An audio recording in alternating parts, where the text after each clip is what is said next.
Welcome back. This is By the Book, and we are your married relationship coaches. I'm Cant. I'm Sil. And we are talking today about Married at First Sight, Season 15, Episode 9, Alexis and Justin. This was a heavy episode, y'all. So we did take notes. Forgive us if you see us looking down at our notes because it was just so much going on. We had to watch it again and jot some stuff down. Yeah. Alexis and Justin, we know they're coming off of a horrible week with one another. And so we were eager to see, if they were going to bounce back, and if so, how. This was an episode that started off like showing the couples doing some kind of bonding activities. Theirs was terrible. They had like this pink candle wax all over their face. Justin looked absolutely ridiculous, and I don't think she should emasculate this man anymore than he already emasculates himself. Yes, he needed no help with being a woman. And so I'm going to say no mask for Justin and no sweater. That sweater wasn't working for him either, but yeah, go ahead. So, I think the biggest thing the starting off with Justin and Alexis was them talking about the exercise that the experts sent to them about love. Yeah. What does it take to fall in love? Have you been in love? Things like that. Those are questions that they were talking about with one another. Mm-hmm. Justin said to Alexis, I thought I was in love once, but I actually wasn't in love. And she's like, why? And here he is saying, I was essentially like a yes man. Right. And we're like, and that's different. How? Yeah. Nothing has changed. Right.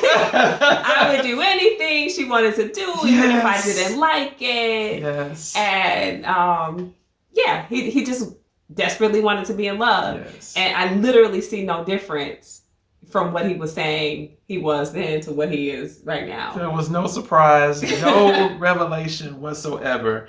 We picked up on that. I think America and whoever they showed Married at First Sight at picked up on everything that he just said. You know? And so he should have went on a little bit farther and said, "Hey, I'm overly emotional, or whatever." So he should have just clean clock and just went on ahead and just unveiled it all that we've been seeing for the past couple of weeks. Yeah. Mm-hmm. So he opened up about his dad, just saying like he felt like it was one-sided. He was always trying to prove himself because his dad was in and out of his life. Yeah.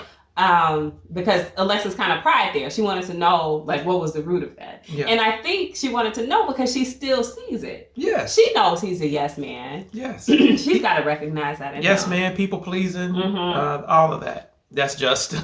Yeah. Unfortunately, that's Justin. So she asked him about falling out of love, which I found hilarious at the time because I was taking her to say, I've fallen out of love with you. You know what? The first time I watched it, I didn't see that. But the second time when we were taking notes, I did see that. Yeah, so that was funny, but that's not exactly what she was saying. Mm-hmm. I think she was trying to say, like, she actually did say that if she's in love, it's hard for her, when she's made that commitment to like fall out of love with a person. And her being married to him kind of commits her to him. Yeah. So they keep trying. And I mean, I guess that's a good sign. That gave him some hope. Well, anyway, it probably could have, but it also probably fed some of his insecurities as well. I mean, because as he would say, he's not a runner, he's in it, whatever. And she said, hey, but I am a runner. Yeah, but she's saying she's stuck essentially in a marriage. She's stuck for 8 weeks. She's stuck for 8 weeks. So he's got the rest of the last 5 weeks to turn things around. Yeah. But you're right, because that did make him insecure, which is why he flipped around with the question that got on my nerves probably the most of this whole episode, which was, can you tell me how much you love me right now? And she's like, right now? Yeah. No. Yeah. So I like that she's blunt. Mm-hmm. I know for him it's probably like a huge blow. Yeah. But she did not just give in and do what he wanted her to do. No. She's not in a good place. She's not going to hide that. No. She's like, we have to come back from this. Like, I'm not just feeling the same way. And she said as much. She's like, I want to feel like I felt while we were on the honeymoon. Yeah, I think he can learn a lot from Alexis, to be honest with you. Because he's still in that people pleasing mode. He's still the yes man. She very much is. And I think if they decided to really stay together and work at it, I think he could benefit a whole lot from her personality. But what can he bring to her? That's the thing. I think that's been the thing from the beginning. Yeah. Like, he doesn't bring much. He doesn't have, like, she out-earns him. She's the strong one, personality-wise. He's not giving us alpha vibes. Yeah. I don't see what it is that he's contributing to her to make her better. She can do tons for him to improve who he is. Yes. But in all of that, she's going to be exhausted. Well, I hate to say it like this, but he could help her be a little bit more in tune with her emotional side. She. I mean, it sounds weird even when I'm just saying it. In theory, that could work. Yeah. But I don't think that actually works that way. Yeah. Because when women don't feel like protected emotionally, we become more hard. So you're not going to get my most emotional self by you being emotional and crying with me all the time. You're going to get my most emotional self when I know you're my rock. Like, I can break down because you're not going to break down too. You're going to be like, no, baby, we got this. Yeah. So I don't think he's even going to do that for her. Just my personal opinion. Yeah, y'all let us know if you agree, but I don't think it doesn't strengthen me emotionally for my man to be emotionally like soft. Yeah. Marshmallow. You know what? Now I have to. You have swayed me. I don't get him. I don't understand him. Hey, Justin, if you ever see these videos that we have been publishing on you, please, bro, harden yourself up, man. Harden it up. Mm-hmm. Okay. So next significant scene with the two of them. They're having like this beach picnic, and that's when he wore the infamous sweater that we both hate. Yeah. And she asks him about if he would have left if they were just dating after, I guess, the conflict that they had over the last 2 weeks. Yes. And he said no. He said he would have stayed. He's the type of person to stay once he's committed and work things out. He flipped the question on her. And she's like, I run. Like, no, I wouldn't have stuck around. No. So how do you think that fed into his insecurities? Hugely. He is, he said that because he wanted to be reassured. He did. And so he wanted to see not only where she's at, but try to like, she's still feeling me. She confessed her love for me before. Mm-hmm. I want to make sure she's still where she was.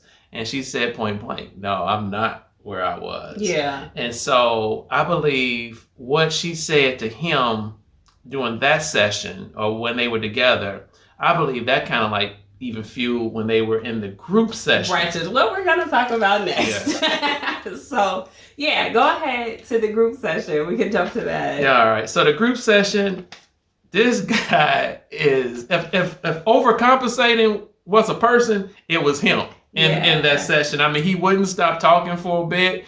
He was, you know what? I really believe that he is somewhat self-aware of how he presents. And I think he was trying to overcompensate him being overly emotional, him coming off weak, and because he kept trying to justify him being weak. He was talking so much nonsense. Yeah. It was like double speak. It was so weird. Yeah. He was like, I've been hurt before and I went through this, but it doesn't stop me from being open. And I'm still vulnerable. Yeah.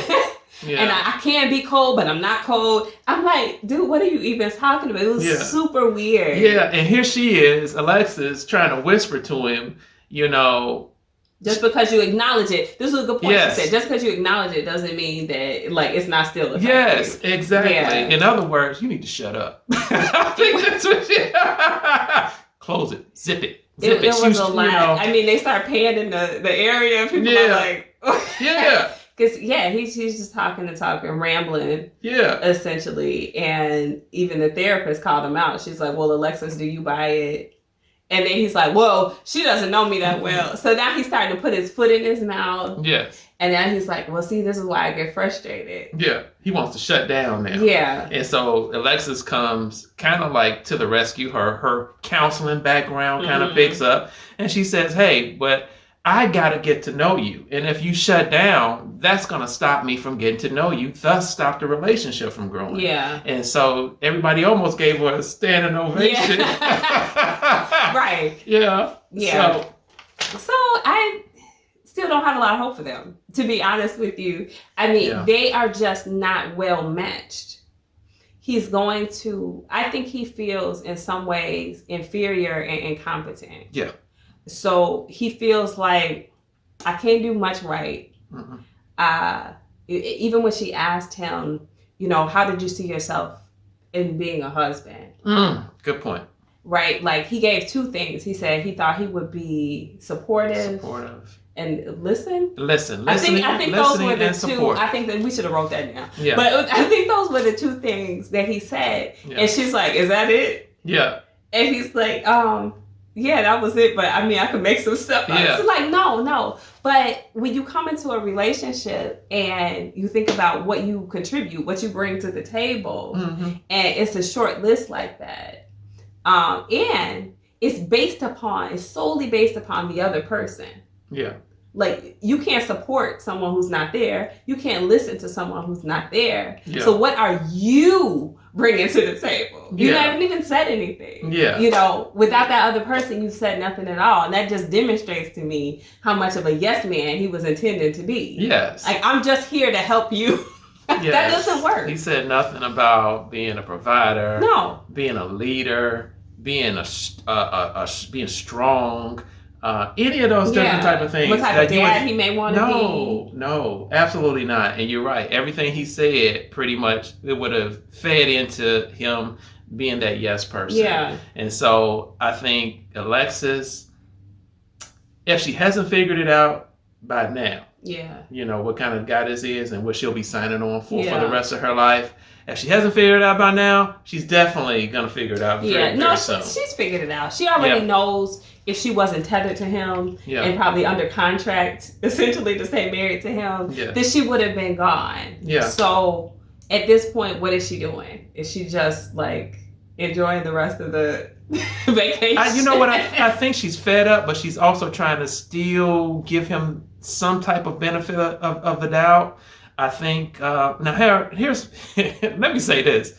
Alexis has her issues as well, but Justin's issues just are more glaring than what hers What do you feel like Alexis's issues are? Well, she is very opinionated, by which could be good and it could be bad. And I think when they were kind of like having their issue with the dog and her being away for 2 days and all of that, it was a lot of stuff that she was not doing, that she was doing, and I thought it was definitely some detriments to the relationship as well.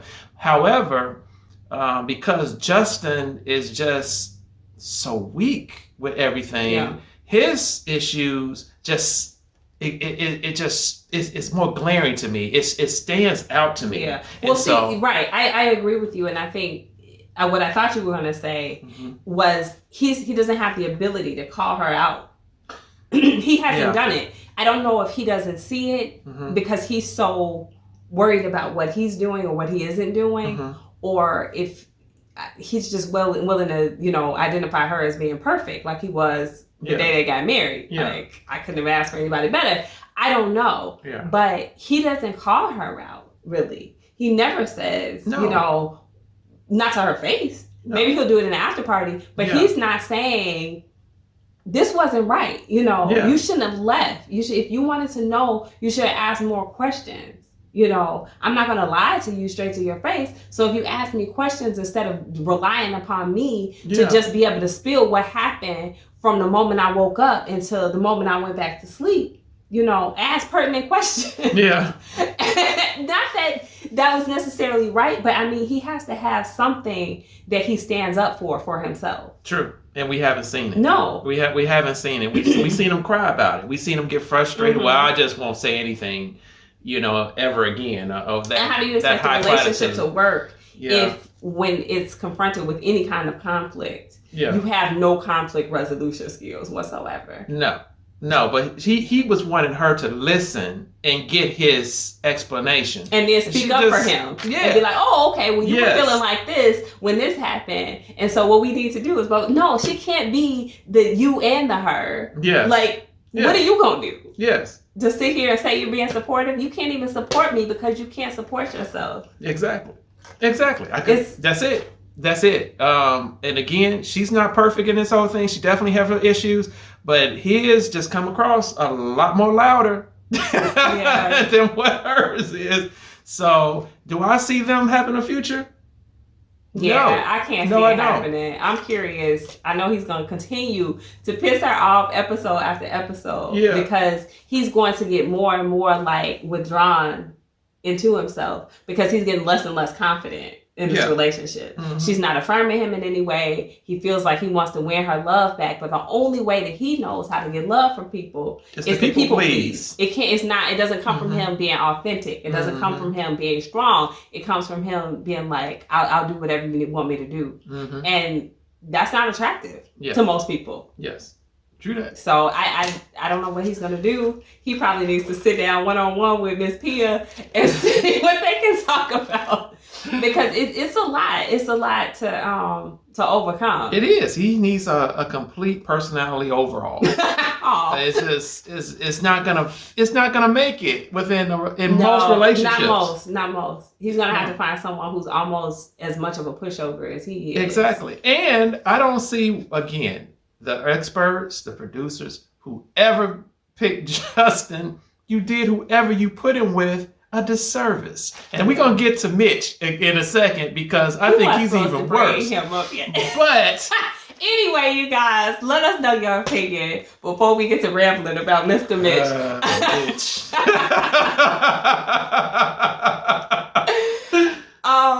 Yeah, we want to know what you think about Alexis and Justin. Let us know if you think that they'll make it or like are they just riding out this 5 weeks? Because that's where I see it. Or do you think he's the softest man that you've ever seen?